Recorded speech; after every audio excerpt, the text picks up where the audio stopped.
Señores congresistas, Quito Sarmiento. Presente.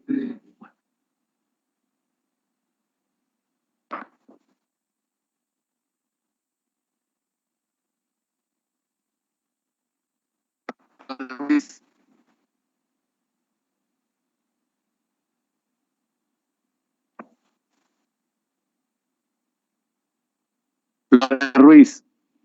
Flores Ruiz presente, señor presidente. Saludos, amigo John Pérez.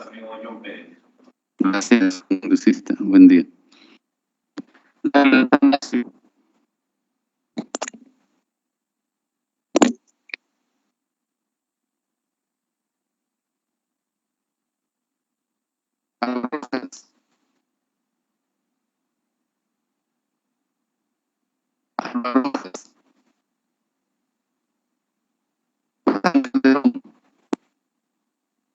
Bazán Calderón presente.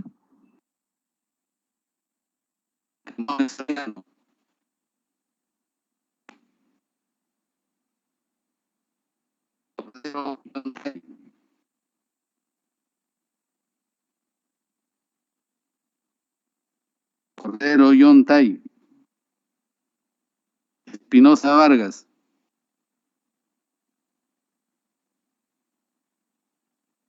Espinosa Vargas.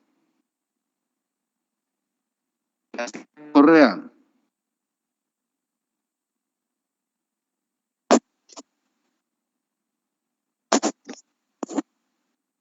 García Correa. García Correa presente.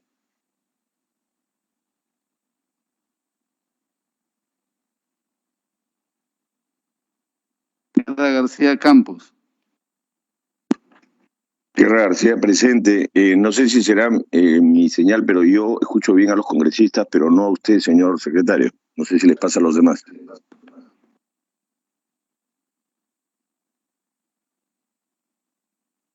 Señor congresista, haremos la verificación técnica. Medina Hermosilla.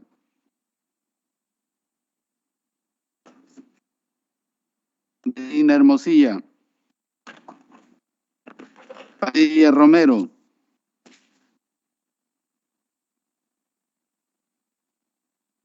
Padilla Romero. Paredes González.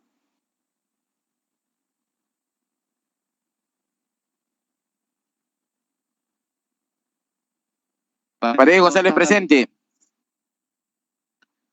Paredes González presente, por favor. Gracias. Considerado. Portalatino Ábalos. Presente, Portalatino. Eriore. Eriore presente. Buenos días.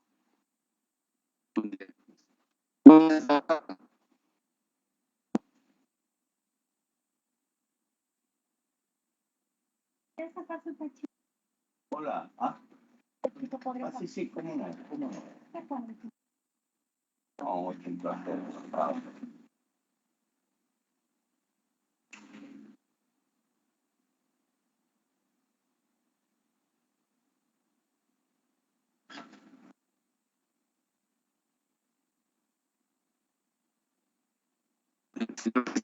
Han contestado a la lista 8 señores congresistas con las licencias presentadas. Contamos con el quórum reglamentario de inicio. Siendo las 8:16 del martes 3 de mayo del 2022, en la sala virtual de plataformas de sesiones TIM y en la sala Francisco Bolognesi de Palacio del Congreso de la República, contando con el quórum reglamentario, se da inicio a la quinta sesión extraordinaria de la Comisión de Producción, Micro y Pequeña Empresa y Cooperativas. Tengan ustedes muy buenos días. Tratándose de una sesión extraordinaria, pasamos directamente al orden del día. Como primer punto en el orden del día tenemos exposición del señor Ricardo Soberón Garrido, presidente ejecutivo de la Comisión Nacional para el Desarrollo y Vida sin Drogas, de vida, sobre las políticas y estrategias nacionales de la lucha contra las drogas. Agradeciendo la concurrencia del presidente de Devida,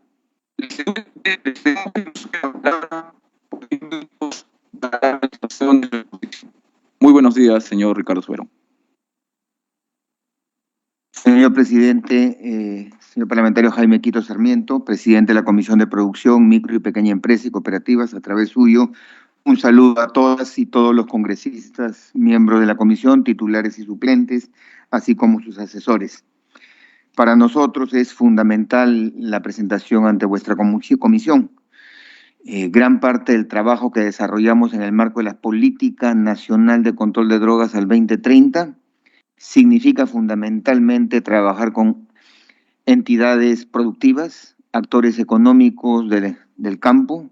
Estamos distribuidos en 8 zonas estratégicas de intervención y tenemos que enfrentar un problema de naturaleza global, la demanda internacional de cocaína, que asciende a unas 20 millones de personas que permanentemente demandan esta droga ilícita que se produce a partir de una planta, el arbusto de la coca, que es objeto de un proceso agroindustrial ilícito, y sobre ello tenemos que trabajar. Trabajamos en materias de producción, trabajamos en materia de micro y pequeña empresa. Gran parte de nuestros beneficiarios a través de acciones directas o de acciones a través de transferencias financieras con municipios son cooperativas, son asociaciones, son pequeñas y medianas empresas.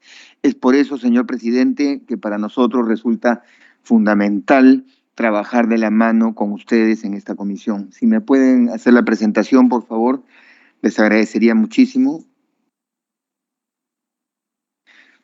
En realidad, para nosotros, como le decía al inicio, señor presidente, nuestro marco lógico de acción es la Política Nacional de Control de Drogas al 2030.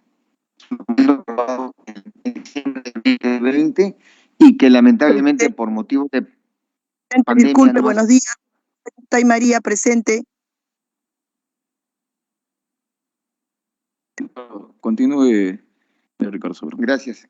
Entonces, esta Política Nacional de Control de Drogas nos ordena 3 grandes objetivos. El primero de ellos es el control de los cultivos de hoja de coca excedentarios en el país. Y en esto quiero ser muy enfático, señor presidente. El gobierno, a través de una política nacional de reducción del espacio cocalero en el país. Esto fue aprobado a inicios del año. Tenemos el objetivo de erradicar de manera focalizada y sostenible. ¿Y qué queremos decir con esto, señor presidente? Que no queremos solamente cumplir la meta y que luego haya un proceso de resiembra en otras regiones del país. Lo que queremos es lograr eficiencia en la reducción de los cultivos de coca. Y quiero descartar cualquier otra interpretación que no obedece a la realidad.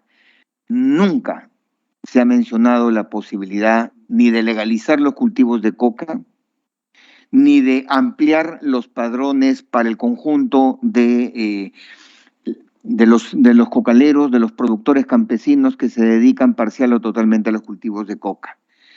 Lo que queremos es ser eficientes en nuestra acción. Adelante, por favor.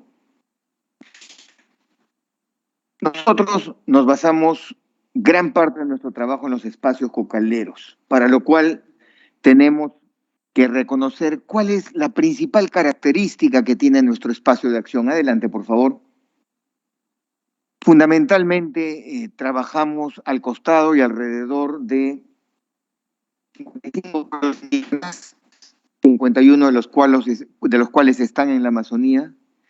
Tenemos aproximadamente 100 millones de peruanos con los cuales debemos de evitar que caigan en las garras del narcotráfico, y para eso tenemos que reconocer en ellos no solamente a guardianes del bosque, sino propietarios y poseedores de una gran cantidad de conocimientos ancestrales que quisiéramos incorporarlos dentro de nuestro quehacer.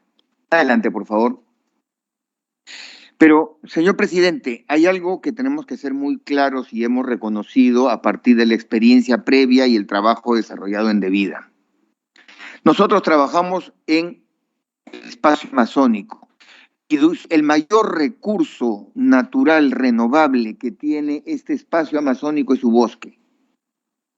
Por lo tanto, nosotros quisiéramos descartar la reducción del bosque como un factor de desarrollo alternativo, de desarrollo sostenible. Nuestras acciones, a diferencia de gestiones anteriores en donde se han podido cometer gruesos errores que han llevado a facilitar la destrucción del bosque, las nuestras tienen que estar focalizadas en mantener, proteger, priorizar esos 68 millones de hectáreas. Es por eso, por ejemplo, señor presidente, que la erradicación la estamos focalizando en áreas naturales protegidas, en zonas de amortiguamiento, en territorios indígenas, en bosques de protección. Adelante, por favor. Sin embargo, tenemos que entender que nosotros llegamos en una situación predeterminada, cientos de años de ocupación de la Amazonía por el hombre occidental. El Estado peruano ha tenido una política particular que ha llevado a esta situación de pasivos territoriales. Por favor, adelante. Que nosotros hemos sintetizado en 6 grandes grupos de indicadores que para nosotros nos deben de servir para calificar la acción que tengamos. Unos son de naturaleza estrictamente económica relacionadas al ingreso, otras estrictamente relacionadas a la infraestructura, la salud, la educación, lo laboral y la parte institucional. Es un error entender al desarrollo alternativo solamente bajo la mirada de uno de estos 6 componentes. Y ese ha sido quizá el más grande pasivo que hemos visto en los últimos 30 años del trabajo de Devida. Pensar que el desarrollo alternativo es solamente de naturaleza económica, cuando nos queda claro que no es posible darle sostenibilidad a las acciones de desarrollo alternativo si es que no garantizamos, por ejemplo, el ingreso y el quehacer del campesino a lo largo de los 12 meses del calendario agrícola, y cuando no tenemos la capacidad de ofrecer una presencia institucional sólida, potente, más allá de la presencia de Devida y sus 8 oficinas zonales, como suele ocurrir que nos encontramos. Adelante, por favor.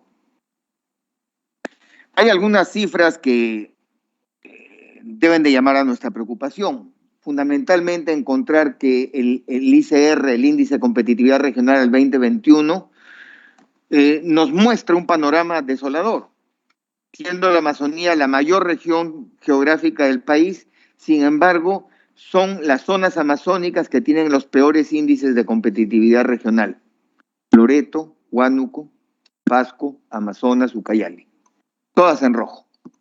Esa es una situación que no ha pasado en grandes programas, proyectos.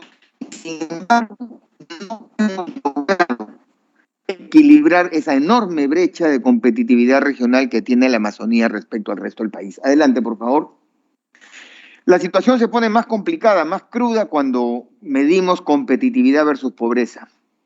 Los colores y la distribución de los mapas nos muestran y nos ratifican la ecuación.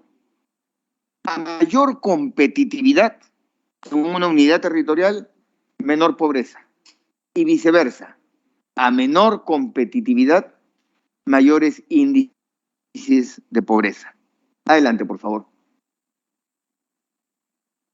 El problema ya viene a ser uno nuestro cuando nos damos cuenta que los departamentos donde adolecemos de un adecuado índice de competitividad, donde adolecemos de un menor nivel de cierre del pobreza, curiosamente encontramos allí una mayor facilidad para la presencia del fenómeno del tráfico ilícito de drogas. Y cuando hablo fenómeno, no solamente hablo de la presencia de la coca, hablo de presencia del narcotráfico en la política, hablo de presencia del narcotráfico a través de una demanda artificial de insumos químicos, hablo de una presencia de organizaciones criminales locales, nacionales o internacionales, es decir, la penetración de esta economía ilícita que se ve además incrementada por la presencia de otras economías irregulares. Adelante. Cierra el círculo de esta triste realidad el hecho de que también los índices de deforestación del bosque por departamento son preocupantes. Hay que señalar muy claramente, la coca es un factor de deforestación, uno entre varios. La economía occidental, si la podemos llamar de alguna manera, la ganadería, la migración de las personas desde los Andes, la costa, hacia la Amazonía, es un factor tan o más preocupante para los índices de deforestación. No significa que la coca no sea un factor, claro que lo es, pero tenemos que ponerlos todos los fenómenos causantes de la deforestación en su justo medio. Adelante, por favor. Como pueden ver, son malas prácticas de ganadería. La infraestructura de transporte, señor presidente, muchas veces se suele discutir en las comisiones legítimas demandas por mejora del transporte en la región amazónica. Y se piensa con alguna facilidad de que la carretera es una estructura viable, necesaria, y por lo tanto se demandan carreteras en distintas zonas. Y me parece que allí no estamos respondiendo a la primera de las filminas en donde planteábamos que nuestro principal recurso es el bosque. Sin bosque no hay Amazonía. Con bosque tenemos todas las posibilidades de recrear actividades económicas que terminen siendo productivas, beneficiosas y sobre todo que resguarden los 68 millones de hectáreas del bosque amazónico en el territorio peruano. Es por eso el último de los puntos, señor presidente, la ampliación de la frontera agrícola. Para nosotros no ayudamos, no alimentamos la posibilidad de expandir la frontera agrícola. Creemos necesaria que ya se ha expandido lo suficiente en la Amazonía y que en todo caso no hay que seguirla expandiendo. Tenemos que mejorar la productividad en una misma unidad territorial. En el caso del cacao, por ejemplo, tenemos que pasar de los actuales 600, 700 kilos por hectárea a llegar a 1.200, 1.400 kilos por hectárea. Ese es el objetivo razonable que deberíamos de tener. Para nosotros, en la gestión que tenemos en Devida, lo fundamental no solamente es la cadena de valor, que es importante de por sí, pero lo que tenemos que garantizar es la diversificación productiva. El mundo no se agota en café y cacao. Hemos identificado hasta 17 productos distintos que van desde el orégano, el jengibre, la cúrcuma, el barbasco, la fariña, las diversas formas de acuicultura de peces tropicales que queremos incorporarlas en nuestra actividad productiva, para lo cual queremos compartir con ustedes cuáles son la visión que tenemos y lo que estamos haciendo en el día a día. Adelante, por favor. Adelante.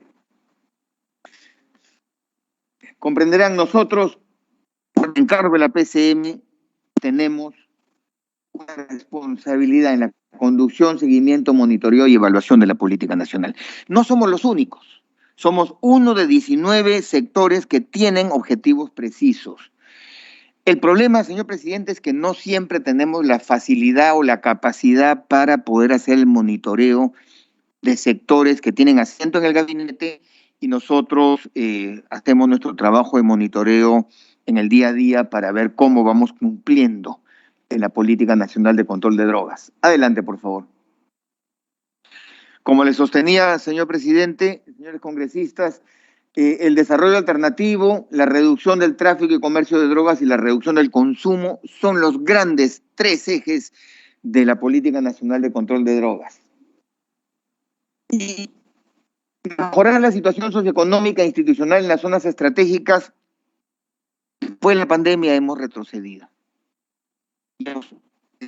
Tenemos que hacer una evaluación de ese retroceso y tenemos que incrementar nuestro trabajo para poder mejorar esa situación socioeconómica.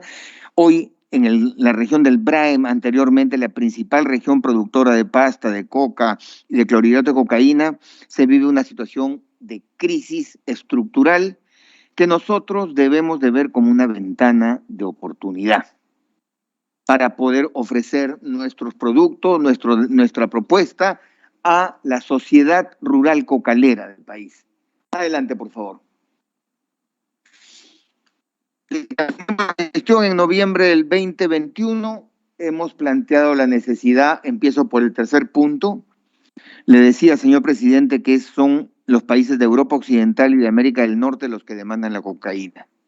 Y los niveles de cooperación que tenemos de los países que demandan la cocaína todavía no pasa de las 3 cifras.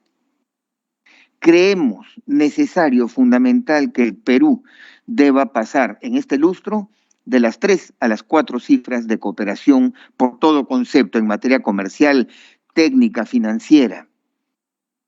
No es posible, bajo estas circunstancias, sostener que porque el Perú es un país de renta media ya no necesita la cooperación. Nosotros no pedimos la cooperación de América del Norte o de Europa en función a que somos un país pobre. No, no es por eso. Es porque en el norte se está demandando cocaína que trastoca todos los cimientos de la economía nacional y de las posibilidades de desarrollo del país. En segundo lugar, encontramos el tema del fortalecimiento de las acciones del Estado. Vida maneja 3 programas presupuestales: desarrollo alternativo, control de oferta y tratamiento y prevención del consumo. Prácticamente han desmantelado este tercero. Le doy una cita. Desde el 2010 no tenemos una estadística oficial por parte de Vida sobre cuál es la situación del consumo de drogas en el país. Estamos a ciegas. Estamos a ciegas y la verdad es que hacer una encuesta a través de INAI nos cuesta 8 millones de soles y es un pendiente que tenemos. En materia de control de ofertas, el 95% de nuestros recursos, de nuestros 92 millones de soles que tenemos por presupuesto, se va a la erradicación. Que no está mal. El problema es que nos quedan menos de 5 millones de soles para atender a la Marina, a la Fuerza Aérea, al Ejército, a la Policía, a las aduanas, a SUNAT, en lo que realmente podría significar un daño severo al narcotráfico. Quitarles el patrimonio y los insumos químicos. El problema con la erradicación no es que está mal concebida, sino que por la forma como funciona la demanda internacional de coca y de cocaína en el mundo, no importa si yo erradico acá, en un sitio determinado, porque el bosque es tan grande que me voy a poder seguir moviendo cada vez más lejos del Estado. Es por eso que queremos enfatizar en la necesidad de buscar eficiencia.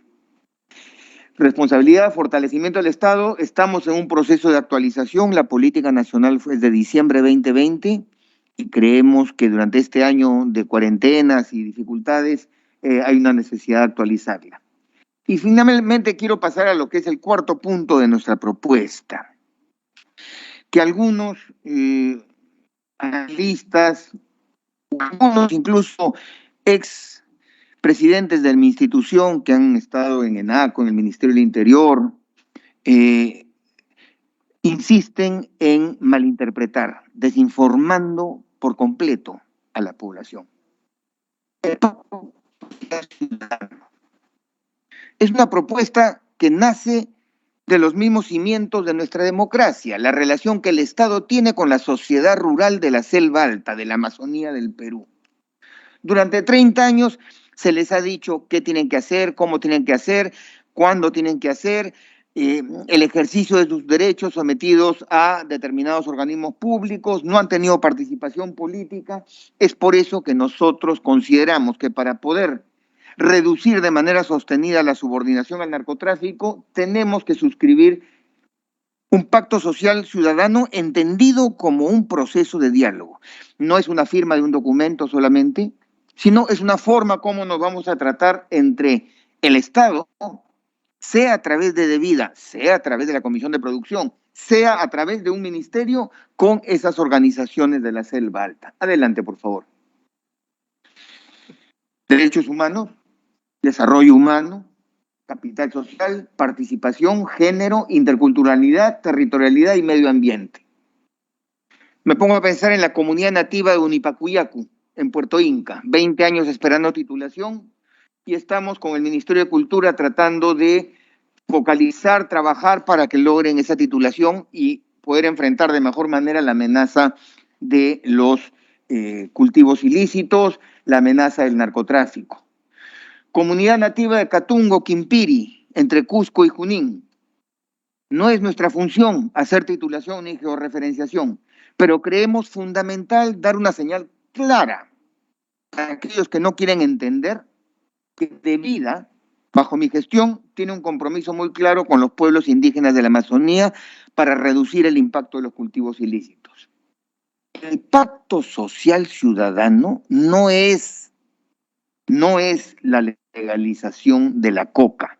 Por el contrario, es una forma de decirle al productor, mira, ¿quieres trabajar con el Estado o quieres trabajar por fuera de él? Si quieres trabajar con el Estado, hay ciertas obligaciones, ciertos derechos. No vas a ampliar tus cultivos de coca, más bien vas a reducirlos de manera concertada y gradual. No vas a desviar coca a las pozas de maceración, no vas a permitir pozas de maceración, etcétera. No vas a deforestar. ¿A cambio de qué? Adelante, por favor. Estamos absolutamente convencidos que esto no lo hacemos solos. La experiencia del pasado nos indica que todas las acciones acometidas por el Estado peruano han sido descoordinadas, inoportunas a veces, con el calendario agrícola, han sido tardías y han sido absolutamente autónomas e independientes de por sí. Nosotros no podemos ofrecer dinero, porque el dinero es lo más insostenible que hay, se gasta y desaparece. Consideramos que si nosotros logramos hacer un puño con esas instituciones del Estado que nos resultan esenciales de cara a que los productores demandan, tenemos mejores posibilidades de éxito. Con Midagri, el Ministerio de Desarrollo Agrario y Riego, fundamentalmente nuestro trabajo se centra en agroideas, SENASA y abonos. Con el Ministerio de Ambiente es básicamente con CERNAMP y su programa Bosques. Con el Ministerio del Interior son a través de la red de comisarías y las acciones de erradicación. Con el Ministerio de Defensa es a través de los batallones de ingeniería que construyen carreteras. Con Produce es para trabajar el tema de acuicultura, que ha demostrado ser una actividad productiva de cortísima maduración y de rápido rendimiento. Es decir, señor presidente, señores congresistas, el pacto social ciudadano en el marco de la Política Nacional de Control de Drogas se plantea una meta muy modesta en el BRAEM, inicialmente. 1.000 hectáreas a ser reducidas gradual y concertadamente hasta julio del 23. 1.000. ¿Por qué solo 1.000? Por dos motivos. En el BRAEM nunca se ha reducido cultivos de coca. En el BRAEM se ha planteado la erradicación de coca como si ese fuese una solución y eso desconoce cuál es la realidad social, política, cultural en el BRAEM, que puede hacer bastante insostenible e improductiva la erradicación a seca. Es por eso que planteamos este pacto social ciudadano en donde nosotros entregamos estos servicios de manera oportuna a cambio de un proceso de reducción gradual y voluntaria que estamos concertando con los productores organizados en el BRAEM.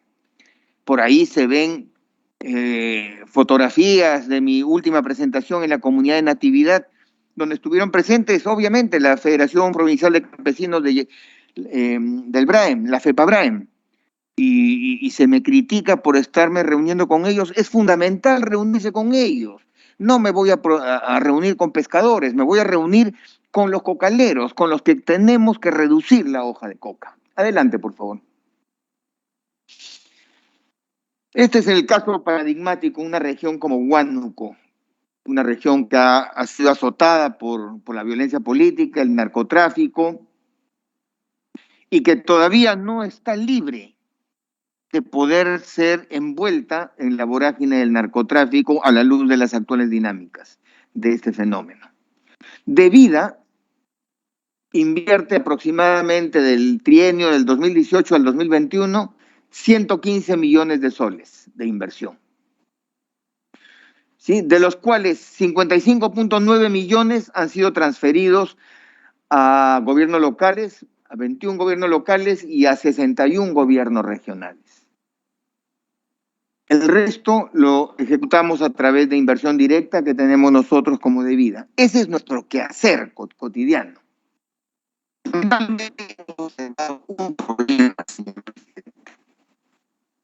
Nosotros estamos atravesando un recorte de los recursos ordinarios que nos da el presupuesto de la República por un problema que ha habido en la forma como De Vida entrega esos recursos.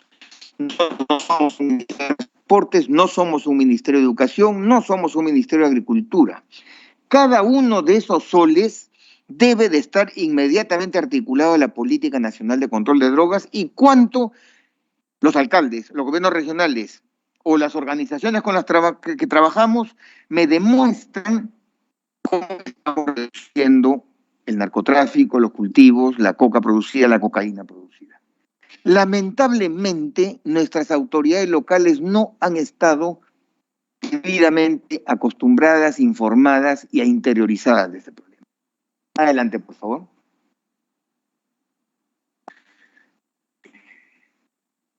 Estas son las inversiones que hemos hecho ya en detalle en Huánuco. Trabajamos fundamentalmente con municipalidades distritales.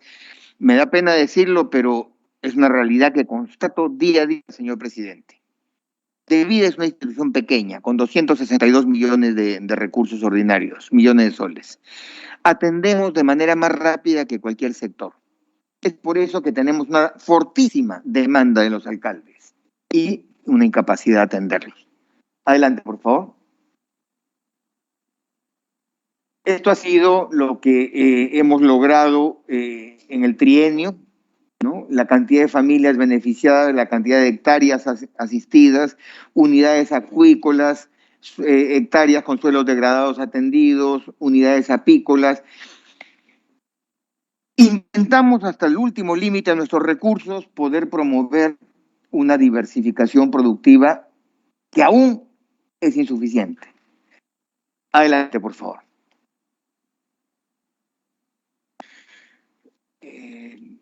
Son el tipo de infraestructura que hemos ayudado a trabajar a través de nuestras actividades directas con módulos de procesamiento para organizaciones productoras en la línea de cacao, de manteca y polvo de cacao, de café, de panificación de peces. Sin duda, en época de pandemia nos han ayudado muchísimo a atender el problema a nivel social en las regiones. Adelante, por favor. Lamentablemente puede observar usted 115 millones en un trienio y ahora para este año 22 solo voy a tener 16.2 millones de inversión programada por el problema que le he planteado, señor presidente. Adelante, por favor. Ese es el tipo de actividades que desarrollamos en materia de cultivos acuícolas, de palta, plátano, cacao, granadilla, atención de suelos degradados. Es decir, nuestra cartera es muy diversificada, pero con límites presupuestales muy concretos. Adelante, por favor. Esto fue a finales del año pasado, hicimos una demanda adicional. No, esto es para todo el año 22, lo que estamos pidiendo para todo el año 22. Como quiera que estamos ante este límite presupuestal, estamos preparando una demanda adicional de aproximadamente 80 millones de soles para nuestros 3 programas presupuestales, que la debemos estar presentando a través de PCM en la primera quincena de mayo. Y eso nos va a permitir incrementar de los anteriores 16 punto y pico millones a 5.5 millones adicionales solo para la región Huánuco. Creemos fundamental el apoyo de vuestra comisión, de los congresistas, si bien es un asunto entre el Ejecutivo pero para que entiendan la necesidad de esta demanda adicional para poder coberturar nuestras necesidades. Adelante, por favor.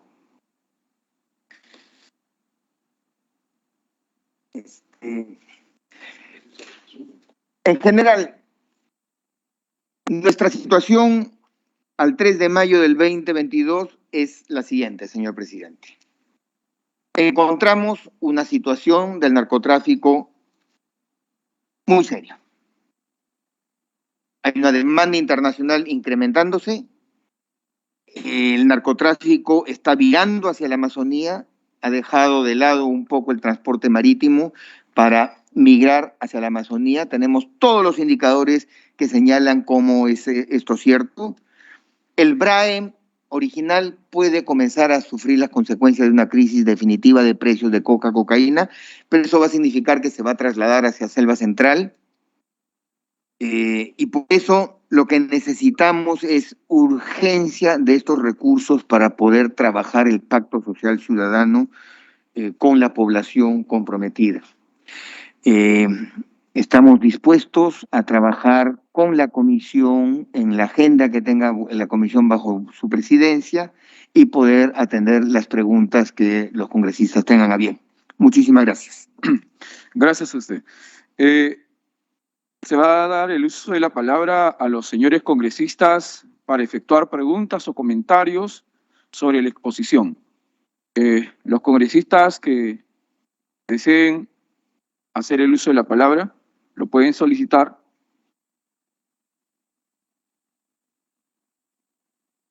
Sí. ¿Algún congresista? Bien.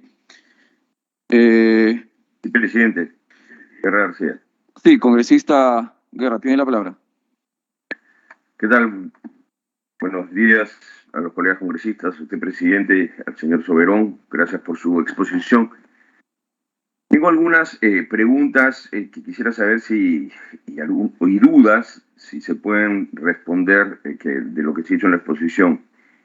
Mi primera pregunta tiene que ver con el cuadro que puso usted sobre las dimensiones del problema. Dijo que la principal dimensión no era solamente económica. Sin embargo, puso como ejemplo la decisión de un agricultor. Y esa es una decisión económica. Entonces, tengo una duda respecto a esta metodología de abordaje, que creo yo, desde mi particular punto de vista, es un problema económico. Yo creo que, sin lugar a dudas, el problema del narcotráfico es todo un problema económico. Es más, obviamente hay una oferta, una demanda, un producto no controlado, controlado, prohibido, y eso tiene una serie de dimensiones económicas en los precios de los productos, en la dinámica local.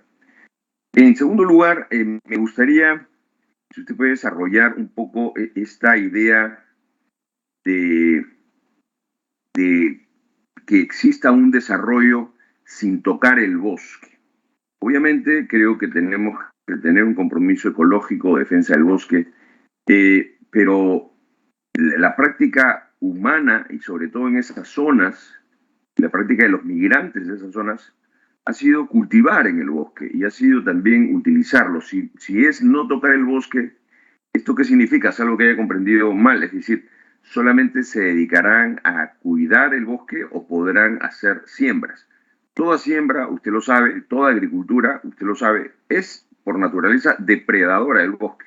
Lo que yo siembre significará talar bosque. Entonces, ahí quisiera tener una explicación mayor, porque, digamos, para cuidar el bosque y para sacarle provecho al bosque de manera económica, eso tarda mucho y sus beneficios son obviamente menores en el mediano plazo, que es lo que se quiere cambiar en la naturaleza de los cultivos de la zona.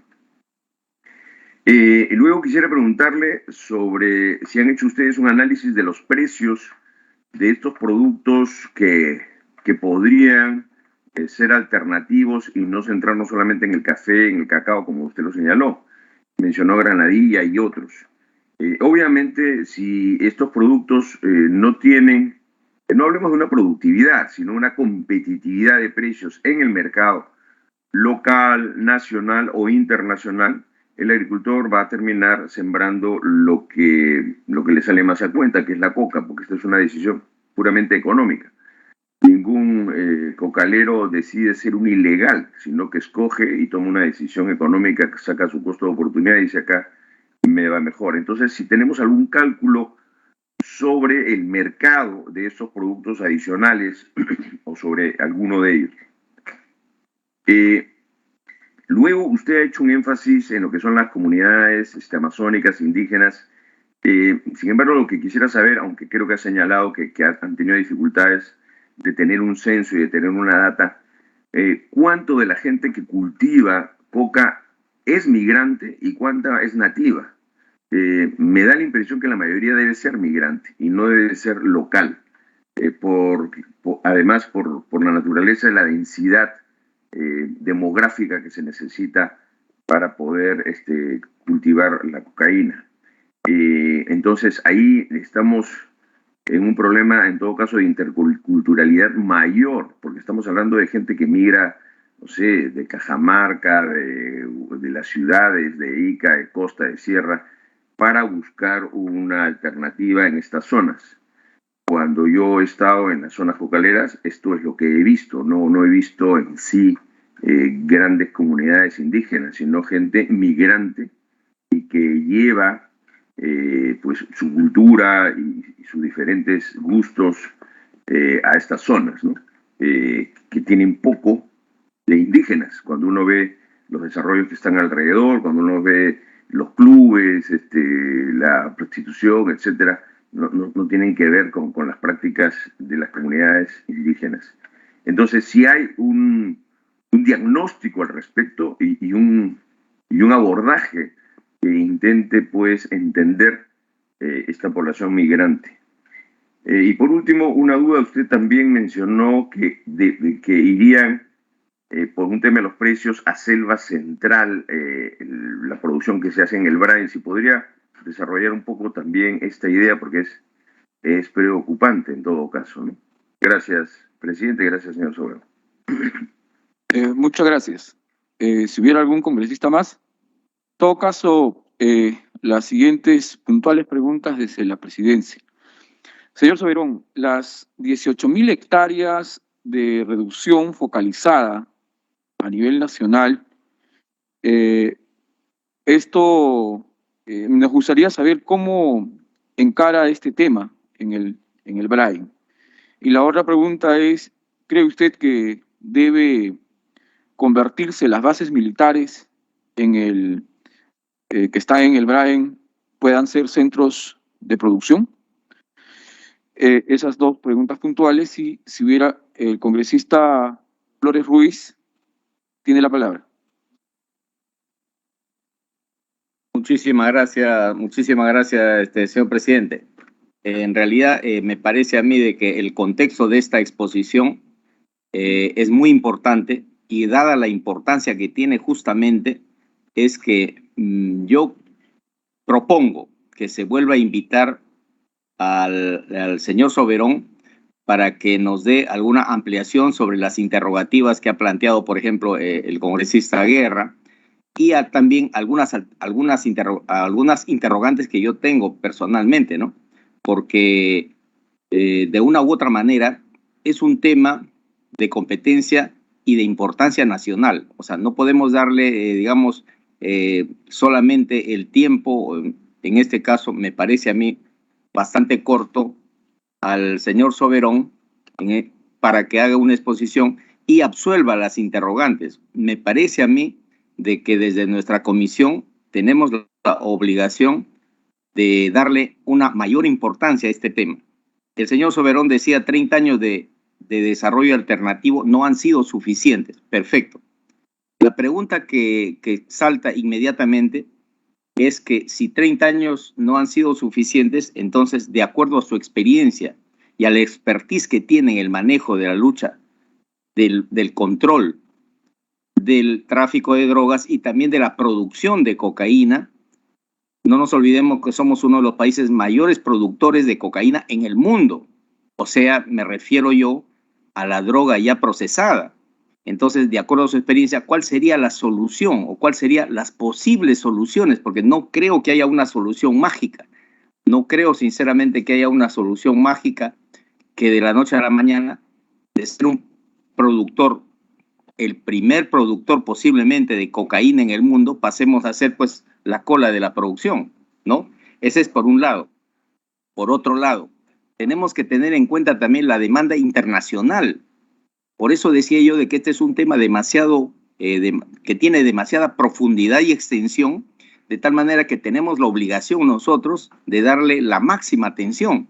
No podemos pensar que solamente es un tema de una exposición y a nivel de la comisión simplemente escuchar y ya está. No, me parece a mí de que hay que tener estudios de demanda internacional, porque el consumo a nivel nacional, a nivel local, sinceramente me parece a mí bastante reducido. Y eso es bueno, no es malo, porque los grados de adicción que genera la cocaína son increciendo de menor a mayor. Y la degradación de las personas, lógicamente, está en relación directa al consumo y a la frecuencia con que lo hace. Felizmente eso no sucede en nuestro país, felizmente, a niveles alarmantes. Entonces, por otro lado también, no nos olvidemos que la depredación del bosque está en función del desarrollo alternativo también. O sea, yo sinceramente a veces me pongo a pensar, después de escuchar algunas declaraciones de algunos funcionarios, que se oponen a la depredación del bosque. Perfecto, pero la depredación del bosque es justamente el primer paso para el desarrollo alternativo.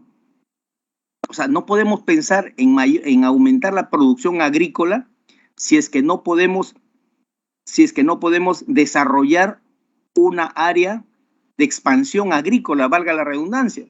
La frontera agrícola es y debe ser agregada, aumentada año a año. Hoy en día, por ejemplo, con la irrigación Chavimochic, que es de la libertad, lógicamente, pero cuyo impacto es nacional, y yo diría es internacional, a nivel continental. Entonces, esa irrigación ha logrado, hasta el día de hoy, un promedio de 30.000 hectáreas de producción, 30.000 hectáreas de área verde, es un mar verde, entre Virú y Trujillo es un mar verde. Entonces, ¿por qué no podemos también en la balanza, así como depredamos el bosque, también aumentamos el área de producción agrícola? Y entonces el CO2, si por un lado se está disminuyendo la cantidad, por otro lado se está aumentando, lógicamente, ¿no? Entonces, el consumo de CO2 por las plantas es importantísimo. Las plantas consumen CO2 y generan oxígeno. Entonces, el pulmón no se va a perder. Tenemos que tener en cuenta todo eso. Por eso yo digo que esta charla y las respuestas que nos dé el señor Soberón, sinceramente, ameritan una posterior invitación para que nos absuelva las interrogantes y nos amplíe las explicaciones. Por otro lado, también tenemos que tener en cuenta, ya dije, la demanda internacional. Tenemos que tener en cuenta la demanda internacional, obligatoriamente. A mayor demanda, mayor producción. Eso es así. Entonces no podemos también cerrar los ojos y pensar de que con solamente el control de la producción de hoja de coca, simplemente con eso se soluciona el problema. Definitivamente no es así. Por otro lado también, en el tema de las 18.000 hectáreas a nivel nacional, me parece que eso es importante tenerlo en cuenta. Y por todo eso se amerita de todas maneras que según su experiencia del señor Soberón, que tengo entendido tiene una experiencia bastante calificada, más de 30 años en el tema, nos diga a nosotros cuáles son sus alternativas para poder superar este problema, porque este es un problema social también. No nos olvidemos que el cultivador de hoja de coca no lo hace porque quiere cultivar, no. Lo hace porque en el mercado tiene precios que superan la producción, por ejemplo, de café y cacao. Aunque con café y cacao me parece que hay un equilibrio, pero junto con otras especies hay un desequilibrio. Entonces, el productor que tiene la responsabilidad de mantener a su familia tiene que buscar rentabilidad también. No estoy justificando el cultivo de hoja de coca, pero sí estoy tratando de explicar cuáles deberían ser las alternativas, el camino, la vía para hacer que, la forma de cambiar los cultivos de hoja de coca o cultivos alternativos sean lo más óptimos, teniendo en cuenta pues los factores de crecimiento económico y los factores de demanda internacional y los factores sobre todo de nuestra población. Coincido con el doctor Guerra cuando dice que no todos los productores son nativos. Eso realmente es una falacia y tenemos que luchar también contra esas falacias. Hay muchas falacias que se están digamos, generalizando, que realmente no sostienen el menor análisis. Entonces, los cultivadores de la hoja de coca, por ejemplo, en los valles, me imagino yo, conozco la zona de San Martín, no son los nativos, no, también son los que migran de la sierra hacia la selva en busca de mejores condiciones. Entonces, estamos hablando de un problema social.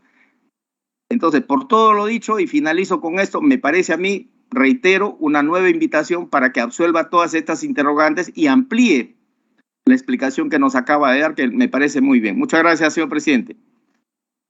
Muchas gracias a usted.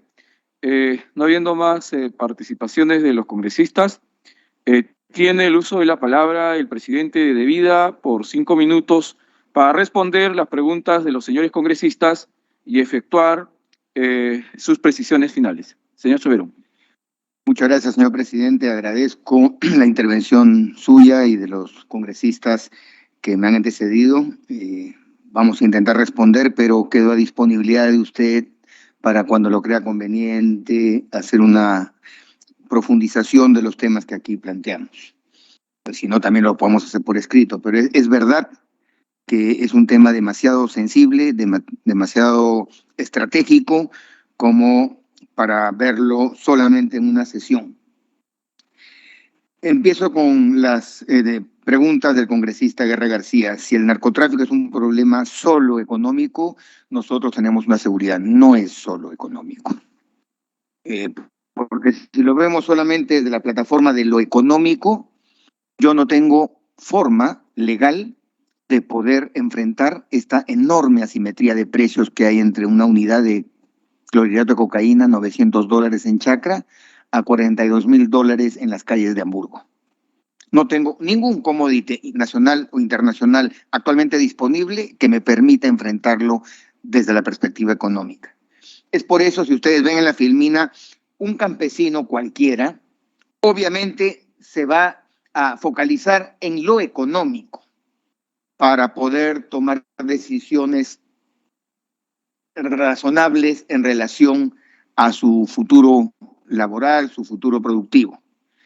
Nosotros desde el Estado consideramos que como quiera que no vamos a poder competir con los niveles asimétricos de los precios de la ilegalidad, tenemos que entregarle otros factores que le ayuden a ese campesino a entender que el problema no es solamente económico, sino que también tiene una incidencia en los servicios que demanda al Estado, salud, educación, trabajo, y a nivel de presencia del Estado a través de su infraestructura o los servicios que presta.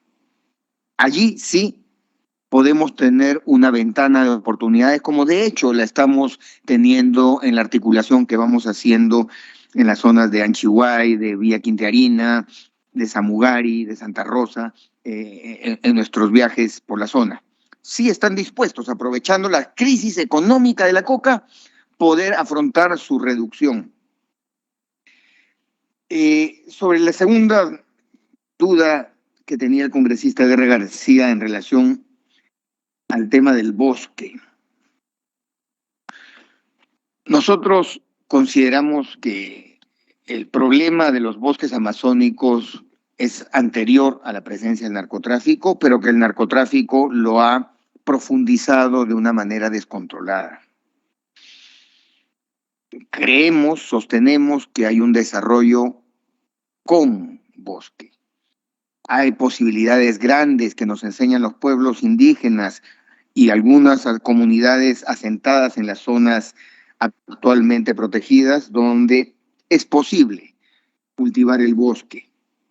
Podemos hacer trabajos sostenibles, pero lo que sí no creemos conveniente es seguir aumentando una oferta desenfrenada de actividades agropecuarias en una zona tan sensible. No creemos que, por ejemplo, un error que cometió algún antecesor por allí en debida, que creyendo que titulando predios individuales en la zona de Ucayali y Huánuco para arraigar a la población migrante en territorios de selva, iba a ser un factor positivo per se. Cuando lo que hemos visto es que esa decisión de incentivar la titulación de predios individuales atentó contra la seguridad jurídica de comunidades nativas ancestralmente asentadas en ese territorio, en connivencia y complicidad con algunas malas autoridades de gobierno locales y regionales que promovieron esta falsa titulación individual. Para nosotros es clave, estratégico y de largo plazo pensar en proteger la Amazonía y simultáneamente desarrollar actividades productivas que no atenten de forma irreversible contra su sostenibilidad. Sí, permanentemente, congresista, a través suyo, señor presidente, hacemos un análisis de las posibilidades que nos brindan otros productos, otros recursos naturales. Voy a tratar de resumir cuál es la apuesta en el mediano y largo plazo que tenemos de vida.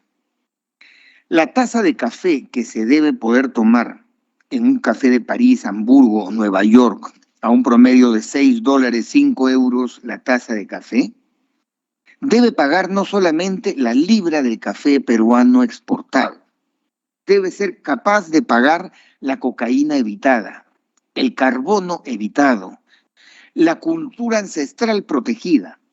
Lamentablemente, y ahí retomo uno de las aseveraciones del congresista Flores Ruiz, que me pareció sumamente interesante, en el sentido que en definitiva este es un asunto de demanda internacional, y así tenemos que verlo, y así tendríamos que estar alineados con nuestra Cancillería para decirle al mundo, no están haciendo suficiente.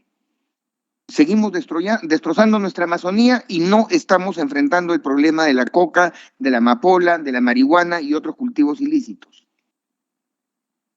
Nuestro análisis de precios nos lleva a pensar claramente en que debemos diferenciar la cartera de productos y aprovechar los nichos que se nos presenten, primero en mercados locales.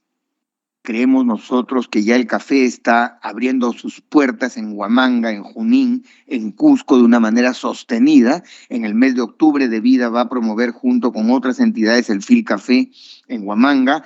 Entonces nosotros estamos desplegando todas nuestras capacidades para poder aprovechar mercados locales. Luego está el mercado de Lima, que tenemos que enfrentar y afrontar y aprovechar esta situación que actualmente vivimos en el territorio nacional como consecuencia de los conflictos internacionales y el aumento de los precios de los principales insumos que alimentan nuestros pollos, en fin. Creo que tenemos la posibilidad de ver esto y así tenemos estos 17 productos que me gustaría entrar uno por uno cuando usted me dé la oportunidad, pero le doy un caso específico, el barbasco. El barbasco es una planta, un arbusto que tiene un principio activo, la rotenona, del cual se extraen un insecticida orgánico natural. Actualmente hay una importante demanda internacional que es cubierta por un puñado pequeño de empresas con sede en Lima, que le compran barato, muy barato, al productor de la zona. Lo llevan a Huanta, en Huanta lo trozan, lo limpian y lo llevan a Lima, lo traen a Lima para poder exportarlo. El diferencial de precios que hay entre lo que le pagan al campesino 1.50 soles por kilo de barbasco y luego alcanza precios superiores a los 5 soles kilo una vez trozado y limpiado. Ese es un claro ejemplo de cómo se siguen replicando los procesos arbitrarios e injustos de intermediación por parte de comerciantes inescrupulosos a costa de la producción. Y cuestión interesante, señor presidente, el barbasco es un cultivo perfecto para suelos degradados por el cultivo de coca y el uso intensivo de insecticidas y productos químicos. El problema entre migrantes y nativos finalmente es verdad, congresista a través suyo, señor presidente, un problema de interculturalidad, que lo estamos viviendo.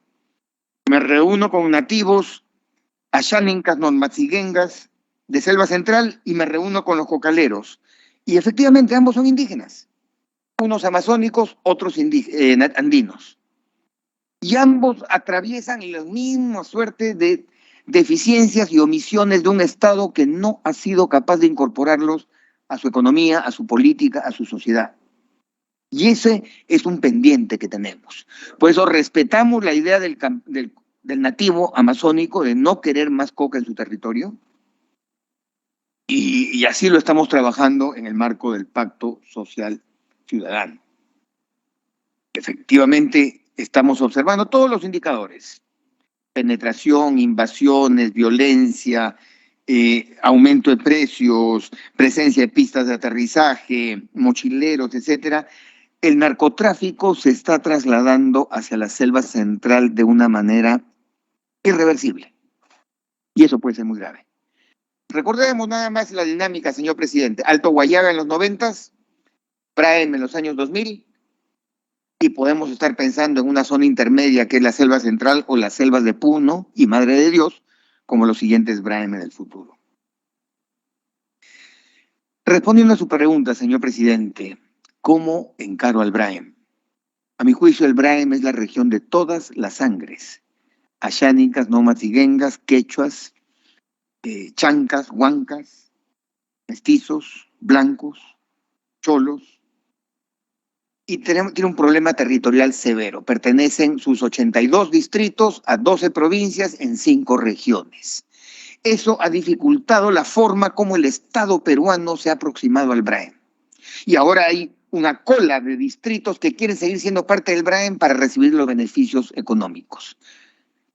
Creemos nosotros que ya llegó el momento de repensar la suerte del Braem. Yo estoy totalmente de acuerdo con el ministro de Defensa, que señala que a finales de esta administración debe determinar el estado de emergencia. Solamente una lectura de los principios que regulan un estado de emergencia, previstos por las opiniones consultivas de la Comisión Interamericana de Derechos Humanos, nos damos cuenta que es un mecanismo de orden temporal que requiere análisis permanente de razonabilidad.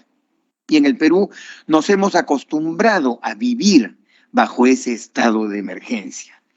Creemos necesario que en el larguísimo plazo lo ideal sería que esas 44 bases pudieran ser espacio para centros de producción, pero esto no es de la noche a la mañana. Hay problemas previos que hay que resolver en el Braem, uno de los cuales, por ejemplo, señor congresista, es la fuerza energética débil que tenemos de energía monofásica en gran parte de los territorios del Braem, cuando necesitamos energía trifásica a través de Electrosur para poder implementar y andar en marcha todos los emprendimientos que estamos haciendo. Así que, en definitiva, señor congresista, y con esto termino, creemos nosotros que el Braem no es un problema, es una posibilidad, que tenemos que ir con toda la fuerza del Estado para resolver esto en coordinación con los productores. Y sin duda, con el congresista Flores Ruiz estoy de acuerdo con varias de las aseveraciones que ha hecho. No hay una sola bala de plata. Yo sosteníamos en una entrevista en el Diario del Comercio, no hay un país en el mundo, uno, que haya resuelto el problema del narcotráfico. El problema del narcotráfico se gestiona para reducir gran parte de los perjuicios que ocasiona y para poder potenciar las acciones del Estado que permitan reducir esa presencia. Nosotros somos firmes en que la frontera agrícola existente hoy en día en la Amazonía, me refiero a la Amazonía, no debe ser expandida. Debe ser mejorada sus niveles de productividad por unidad territorial. Eso nos queda clarísimo y estamos dispuestos a poder trabajar este punto con los congresistas cuando usted lo crea conveniente. Muchas gracias, señor presidente. Muchas gracias, señor Ricardo Soberón, presidente de Vida. Agradecemos su asistencia y estaremos coordinando y algunas precisiones que nos tenga que hacer por documento para poder trasladar también a los congresistas y de acuerdo a la programación también estaremos coordinando para seguir discutiendo, conversando de estos problemas que son tan importantes y trascendentales para nuestro país. Me voy a disculpar, estamos con el tiempo. Vamos a continuar con la agenda para el día de hoy, que tenemos una sesión extraordinaria. Habíamos invitado también al congresista Salguana, pero no está. En todo caso, podrá también retirarse el señor Soberón cuando vea conveniente. Señor presidente, disculpe usted la palabra. Sí, congresista Flores, vamos a continuar con la agenda. Sí, muchísimas gracias. Solamente para cerrar el tema anterior, sobre todo eso. Señor congresista. Sí, solamente para hacer una precisión. Me parece a mí de que es importante fijar una posterior reunión para esclarecer algunas otras interrogantes que tengo yo inclusive apuntadas.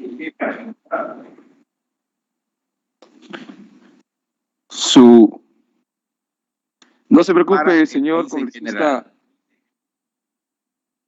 Sí, congresista Flores, vamos a programar una siguiente sesión y tenemos toda la disponibilidad también del señor Ricardo Soberón para continuar trabajando este tema tan trascendental. Así que por esa razón también estamos terminando con ese tema, con el hincapié de que lo tendremos nuevamente aquí en la sesión, en la Comisión de Producción al señor Ricardo Soberón. Muchas gracias. Sí, muchísimas gracias, muy amable. Vamos a continuar. Muy bien.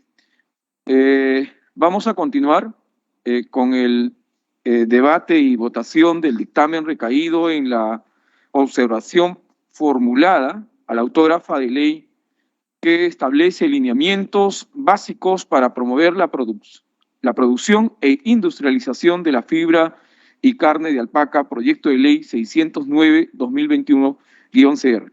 Mediante oficio 085-2022-PR del 4 de abril del 2022, el Poder Ejecutivo realizó observaciones a la autógrafa de ley que establece lineamientos básicos para promover la producción e industrialización de fibra y carne de alpaca. Dicha autógrafa tiene su origen en el proyecto de ley 609-2021-CR, cuyo dictamen aprobamos en esta comisión por unanimidad en la 10ª sesión ordinaria, celebrada el 10 de enero del 2022. El mismo que fue aprobado en el Pleno del Congreso también por unanimidad el 10 de marzo del 2022. Respecto a las observaciones, el Poder Ejecutivo señala que la autógrafa de ley contraviene el literal A del numeral 2. Sus micros, por favor, señor congresista. Del numeral. Pedimos a los señores congresistas que puedan apagar sus micros para continuar con la sesión. Del numeral 2 del artículo 8 de la ley 29.158, ley orgánica del Poder Ejecutivo. En tanto, corresponde al presidente de la República dirigir y aprobar la política general de gobierno. Esto implica la competencia exclusiva del Poder Ejecutivo en el diseño de políticas nacionales y sectoriales, siendo que las políticas nacionales establecen los objetivos prioritarios y los lineamientos que orientan la acción del Estado para el logro de tales objetivos. La autógrafa, al establecer lineamientos básicos que deben seguir el Poder Ejecutivo, estaría transgrediendo dicha competencia exclusiva. La respuesta a la observación desde la Comisión considera que la autógrafa observada no contraviene el principio de separación de poderes ni las funciones exclusivas señaladas en la ley 29.158, ley orgánica del Poder Ejecutivo, porque solo establece lineamientos básicos que son complementarios a las decisiones que debe adoptar el Poder Ejecutivo no tiene ninguna incidencia en la política general de gobierno. Los lineamientos que contiene la autógrafa solo se aplicarán para promover la industrialización, para promover e industrializar la producción de fibra de alpaca y son fundamentalmente básicos. Por tanto, no configuran injerencia alguna sobre la concepción general y absoluta respecto a la competencia exclusiva que tiene el Poder Ejecutivo para aprobar las políticas nacionales y sectoriales. El sentido focalizado de los lineamientos establecidos debe materializarse con la coordinación previa en el Ministerio de Desarrollo Agrario y Riego, el Ministerio de la Producción, los gobiernos regionales, y solo en el caso de se desarrollen programas de capacitación y formación dirigidos a los beneficiarios de la ley, entre los que se encuentran comunidades campesinas, productores, pequeños y micros criadores que se dediquen a la producción de la fibra y carne de alpaca. Serán observados todos ellos con la finalidad de desarrollar sus capacidades productivas. Cabe señalar asimismo que los lineamientos básicos establecidos por la autógrafa son concordantes en las políticas generales ya definidas por el Poder Ejecutivo. Concuerda con la importancia del recurso alpaca, que ha sido reconocido por Ley 28350, Ley de Promoción de Mejoramiento Genético y Conservación de las Razas de Camélidos Sudamericanos Domésticos, que la declaró como recurso genético del Perú. Adicionalmente, el INAGRI, a través de la resolución ministerial 429-2012-AG, estableció el 1 de agosto de cada año como el Día Nacional de la Alpaca, a partir de la identidad cultural, implicancia económica en las zonas altoandinas, hegemonía productiva a nivel mundial y por ser un recurso estratégico para superar la pobreza. Estos instrumentos demuestran que ya existe una política diseñada por el Ejecutivo para la promoción de la cadena de valor de la fibra de alpaca. Por ello, resulta contradictorio que considere que la autógrafa establece políticas cuando éstas ya existen. Finalmente, la incorporación de dichos lineamientos básicos han sido tomados de la sugerencia contenida en la opinión del Instituto Tecnológico de la Producción, organismo técnico del Ministerio de la Producción, que recomendó el establecimiento en la legislación de las siguientes estrategias: promover la asociatividad de productores alpaqueros para lograr la transformación de la fibra de alpaca en productos con valor agregado, la promoción del mecanismo de incentivos monetarios para el mejoramiento en los procesos de esquila, acopio, categorización y clasificación de la fibra con estándares requeridos y lograr mayor valor agregado. Evaluar el otorgamiento de incentivos a las comunidades que realizan acciones de protección y conservación del ecosistema alpaquero. Es decir, los lineamientos básicos que contiene la autógrafa han sido tomados de la propia recomendación efectuada por el propio Poder Ejecutivo mediante el Ministerio de la Producción, al considerarlo necesarios como guía complementaria o base mínima en las acciones y actividades que el Ejecutivo realice en ejercicio de sus competencias y funciones exclusivas. Por tanto, la Comisión recomienda insistir en la autógrafa aprobada de forma unánime por el Pleno del Congreso de la República. Respecto a este punto, si hubieran congresistas, si está el congresista Flores Ancachi, quien es el autor del proyecto 609-2021, tiene el uso de la palabra. En todo caso, si algún otro congresista desea tomar la palabra, para también poderle ceder el uso. No siendo así, señores congresistas, vamos a proceder a pedir el sentido de la votación de los señores congresistas. Señor secretario técnico, señor presidente, sobre el tema, por favor. Sí, congresista Flores, tiene la palabra. Bueno, en realidad hay varias observaciones en este tema, pero bueno, la más importante, teniendo en cuenta la opinión que produce y las competencias señaladas por el Poder Ejecutivo de las leyes orgánicas de gobiernos regionales y locales. Hola, ¿me escucha? Sí, lo escuchamos, Hola, señor hola. congresista. Muy amable. Se sugirió oportunamente que la norma no sea mandatoria. Me parece que ese es un tema bastante interesante y tenemos que tenerlo en cuenta, puesto que obliga a adoptar medidas para promover e industrializar la producción en los 3 niveles de gobierno, y que justamente eso es lo que ha observado el Ejecutivo en cuanto a competencias. En ese sentido, mi sugerencia es solicitar que la propuesta sea de forma facultativa, sugiriéndose un nuevo texto con respecto al artículo 1. Dicho así, sugiero que pase un cuarto intermedio para poder volver a analizar el tema. Muchas gracias, señor presidente. Eso es todo. De acuerdo, señor congresista, aceptamos el cuarto intermedio. Bien, señores congresistas, vamos siendo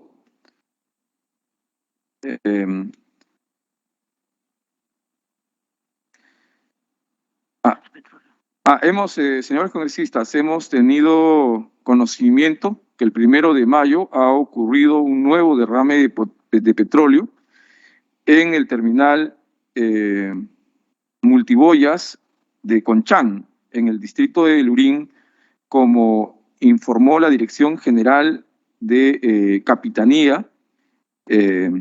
Inmediatamente pediremos las acciones que se está tomando de parte del Estado y las explicaciones y responsabilidades respecto a este tema, porque aparte de la contaminación ambiental que todos conocemos, también los pescadores artesanales y la pesca en nuestro país se estaría afectando, y es un tema que nos compete. Señores congresistas, Señor antes presidente, de concluir... Señor presidente, buenos días, sí, congresista Diego Bazán. sí. Por favor, si fuera posible... Diga, me gustaría, sí, congresista Bazán, tiene la palabra. hacer un pedido. Gracias, presidente. Adelante, congresista. Gracias, muy amable.